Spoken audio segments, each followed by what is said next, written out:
If you feel like you're doing everything right to grow your podcast, yet the numbers are just not budging, it could be because you're making one of the top 10 mistakes that almost every podcaster makes. So, in this episode, I'm going to break down what those mistakes are, how to fix them. So, make sure that you grab a pen and paper because we're going deep today. Now, keep in mind, I have a service called Momentum, and inside of Momentum, you get a full audit of your podcast as well as a full game plan on how to overhaul your podcast. And usually it's 1% changes that make all the difference. Like, for example, my client Courtney got an extra 500 downloads all organically within 1 week from just updating one single thing in her podcast. Now, the STEM mistakes that I'm sharing with you are from looking at data from all the momentums that I have done for my clients. So let's get started. Number one is focusing on social media to grow your podcast. If you go on any podcasting Facebook group right now and you ask how to grow my podcast, you're going to get so much advice of people telling you social media, you have to recycle everything and put it on social media. Now, here's the thing that people miss. Social media is a platform where people go to numb themselves, to get a little hit of entertainment, to just distract from the real world. And somebody who is on social media is looking for something quick, a quick hit of entertainment or whatnot. For you to get somebody out of social media, which is quick hit platform, to come and listen to your show, which will have an episode that is at least 10 to 15 minutes long, it's going to be a hard ask. So if you want to recycle your content into social media, go for it. But the mindset here needs to be that those social media clips that you are posting on social media are for you to grow your social media presence. It is not for you to grow your podcast. If you're hoping to put up posts and clips on social media and you're hoping that that is going to help you grow your podcast, it is just not going to happen. So if this is your goal, just stop doing that right now because you're basically wasting time. The next mistake that I see podcasters make all the time is that they think that they need to have guests on their show to grow their podcast. Now, listen, if you have a big name person on your podcast, for example, let's say you get Brene Brown to come on your show. Yes, your episode with Brene Brown is probably going to blow up. But just because you have the one episode with Brene Brown and you got a lot of downloads doesn't mean that the people who came to your show to listen to Brene Brown are going to stick around and listen to you afterwards. So if your whole strategy leans on you depending on guests to grow your show, you don't have a solid foundation to grow your show on. Your show should grow because of you, because of your thought leadership, because of your expertise, not because you're borrowing the audience of other people who, let's be honest, once that guest leaves, so will the listeners. So stop going after those quote unquote empty downloads and have guests on your show. You really need to show up and share your expertise in your podcast. Now, the next mistake relates to the previous mistake, which is doing a bunch of interviews and not having a path for your listeners. So listen, if you want to have interviews in your show, go ahead and have them, but they have to be very strategic conversations, and those conversations need to lead somewhere. So that means that you need a way for you to be able to highlight your expertise as well as you're hosting a guest, right? That doesn't mean that you're going to take the mic over and just say, hey, everybody, look at me and how smart I am. That's not it at all. But people need to know that you are also an expert in the field. People need to know that you have a freebie for them, a free gift. So now they're listening to this episode and they're also getting into your email list. So be smart about how you are conducting those interviews and how you're going to capture those listeners so that they stick around and actually become fans of yours. The next mistake that podcasters make is listening to fake podcast SEO advice. There are so many people out there talking about podcast SEO, which is what I talk about all the time. I am a big fan of podcast SEO. That is what I preach. That is what I stand for. I have a whole agency built on podcast SEO and organic growth. Now, what I mean is there are so many people out there who claim they're podcast SEO experts, but they couldn't grow a podcast if their life depended on it. So you have to be very careful and really vet who it is that you're speaking to when it comes to podcast growth and podcast SEO, because there's so many people out there who just have no clue what they're saying, but they're claiming to be experts, which is a slippery slope. So be careful out there, especially if you don't really know anything about SEO. You really have to take the time and look at the reviews that this person has and case studies and whatnot, because you could waste so much money and so much time trying to quote unquote SEO optimize your show based on this fake advice you're getting. And it's just going to be super frustrating for you. Oh my God. gosh, next mistake. This happens basically all the time, which is copying a big podcaster's strategy. Now, here's the thing. Hear me out. You might look up to somebody who you love, right? Like, let's say you could be Stephen Bartlett, it could be Jay Shetty, it could be Tim Ferriss. It doesn't matter who it is, but you have this podcaster who you love, right? And you think that what they're doing is what you should be doing. They have long interviews, so therefore you have long interviews. They have this really vague titles, so therefore you have really vague titles. They have this really kind of dreamy podcast cover arts that don't really say what the podcast is about. So you're like, oh, let me copy that style. Now, this is the fastest way for you to not have a podcast that grows. Because number one, the podcaster has credibility. They have been in the field for so long. They have been podcasting for such a long time. So they can do whatever the heck they want to do.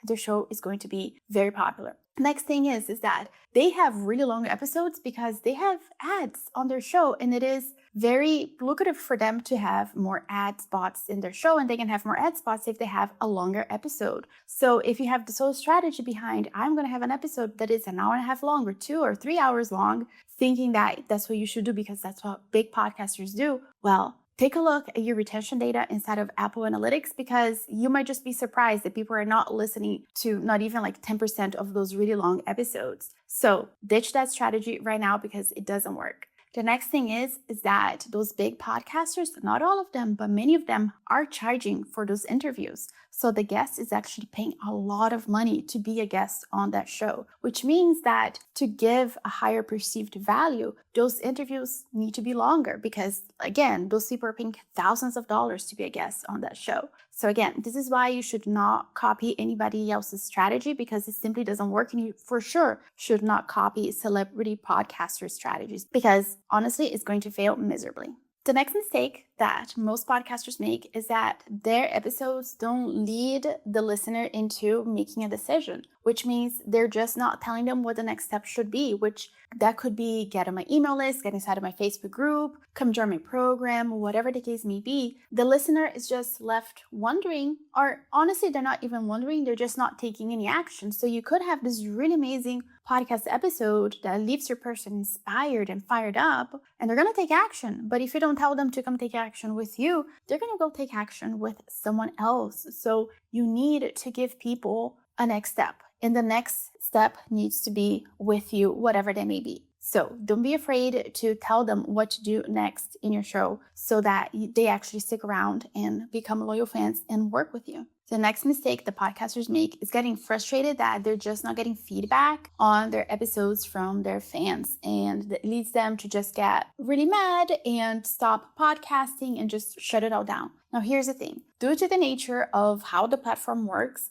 it's really meant to invite stalkers in, like the people that just like to hang out and listen and have a good time and really think. Like podcast listeners, they are people who like to use their brains and they like to spend quality time with the podcast host. But that doesn't mean that they're going to sit there and take time out of their day to send you an email or send you a DM or whatever, because that's like a lot of work. It's not like social media where you are right there on Instagram, for example, and you can, double tap, leave a heart, or you can send them a DM or leave a comment. The podcast app was really not built around that. And while some platforms like Spotify do have those capabilities, it's just like very complicated to keep track of all these different platforms and optimize for all those different platforms. So you need to understand the nature of podcast listeners and the behavior that comes built in with the platform. So don't get frustrated that people are not reaching out to you and all of that. It is your job as a podcaster to create a community around your podcast instead of waiting for people to come and find you and just be head over heels for you. So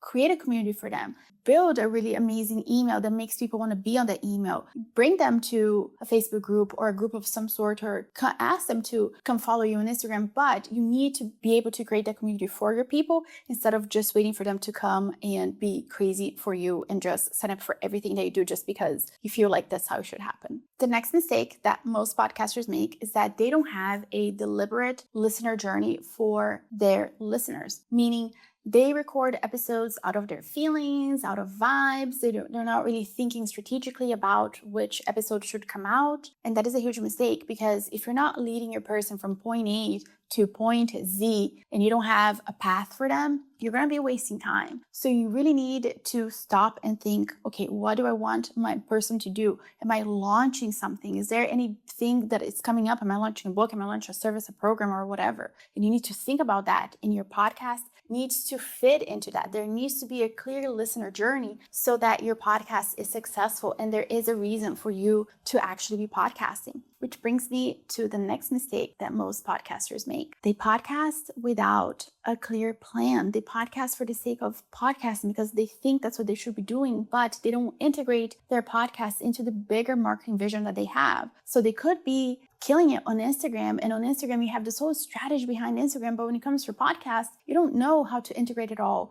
Maybe it's not that they didn't even know, like you just never thought about it, or nobody ever shared that with you. I own a podcast marketing production agency, and every month we look at the data for our clients and we give them tailored advice to grow their show. And that part of that tailored advice is telling them like, hey, based on data and based on the goals that you have and based on these programs you're going to be launching, here's a list of episodes that you should be recording so that it actually brings your listener closer to working with you. And there's a reason why you're podcasting, because again, if you're just putting out episodes and there is no rhyme or reason for why you're putting out these episodes and the order and all of it, it's just going to be a huge fail and you're going to be very frustrated. It's going to be the slowest growth path ever. Now, here's another mistake that most podcasters make, which is not thinking about their podcast and how they're packaging their podcast as a whole. And that comes down to having a really amazing cover art and thinking about the title of your podcast, thinking about the title of your episodes. All of that plays a visual role on how people are going to perceive your podcast. What is the vibe of your show? So most of the time that gets totally overlooked by most podcasters, and it leads to stagnation and a lot of frustration.